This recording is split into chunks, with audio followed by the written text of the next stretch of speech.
When we come into contact with something we don't like, if we don't have mindfulness, ignorance is there. Suffering arises straight away, but the mind passes through these changes so rapidly that we can't keep up with them. It's the same as when you fall from a tree. Before you know it, thud, you've hit the ground. Actually, you've passed many branches and twigs on the way, but you couldn't count them. You couldn't remember them as you passed them.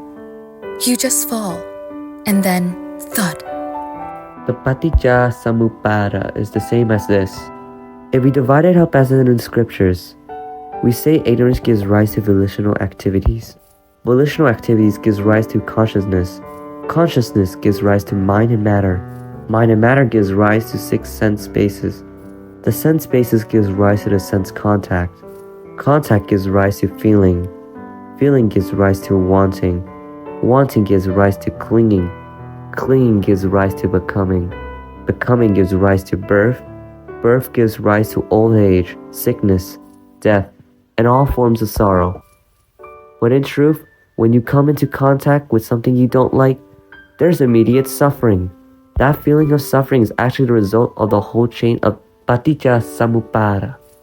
This is why the Buddha exhorted his disciples to investigate and know fully their own mind. When people are born into the world, they are without names. Once born, we name them. This is a convention.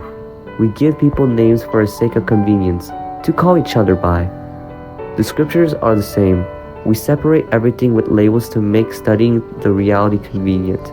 In the same way, all things are simply sankhara. Their original nature is merely that of compounded things. The Buddha said that they are impermanent, unsatisfactory, and not self. They are unstable. We don't understand this firmly. Our understanding is not straight, and so we have the wrong view.